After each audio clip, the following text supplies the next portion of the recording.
Hello friends, welcome to my channel. कशा आहात तुम्ही सर्वजण? तर आज आपण पाहणार आहोत वांगीची भाजी. तर हे सर्व सारण कोथिंबीर, लसूण आणि खोबरं हे सर्व तुम्हाला वाटून घ्यायचं आहे. आणि नंतर तेलामध्ये तुम्हाला हवं त्या शेपमध्ये वांगी तुम्ही कट करून असे तेलामध्ये तुम्ही टाकून द्यायचे आहेत आणि परतून घ्यायचे आहेत वांगी. आणि जो आपण मसाला वाटलेला आहे तो यावरच टाकून द्यायचा आहे आणि छान असं परतून घ्यायचं आहे. आणि ह्या वाटणामध्ये लसूण, खोबरं, कोथिंबीर आणि शेंगाचं कूट हे सर्व साहित्य आहे.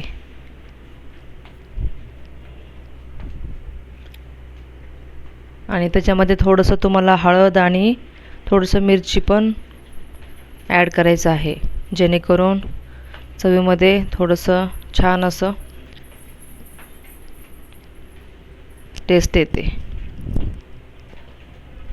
नंतर वरनं तुम्हाला हळद आणि काळं तिखट तुम्हाला वापरायचं आहे. आम्ही जो वापरतोय ना तो आहे सोलापुरी काळं तिखट. आणि तुमच्याकडे जर अवेलेबल नसेल तर तुम्ही घरचा पण ठेवणीतला काळं तिखट वापरू शकता. पण कसं असतं, वांगी म्हणलं ना तर काळ्या मिरचीशिवाय त्याला चवच नाही, म्हणून शक्यतो तुम्ही काळंच तिखट वापरायचं आहे. आणि त्यानंतर चवीनुसार मीठ घालायचं आहे. छान असं परतून द्यायचं आहे त्याला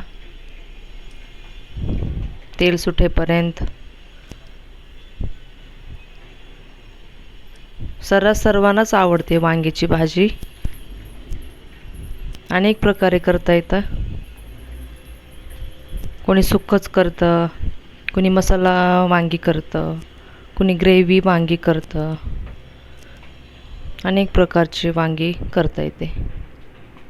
हे गावरान पद्धतीनं करत आहे.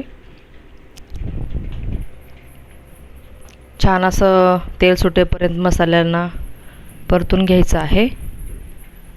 हे बघा तेल सुटत आहे.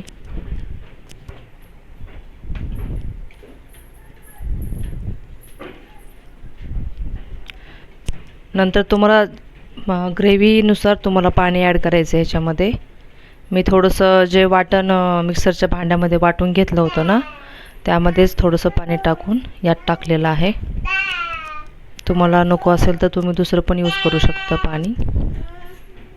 हे बघा, तुम्हाला जसं ॲडजस्ट करायचं ग्रेव्ही तसं करू शकता तुम्ही. जास्त पाणी कमी जास्त करू शकता तुम्ही. आणि हे बघा अशी होते. तर मला कमेंट्समध्ये नक्की सांगा तुम्हाला कसं वाटलं, भाजी आवडली की नाही. भेटूया पुढच्या ब्लॉगमध्ये. तोपर्यंत बाय गाईज.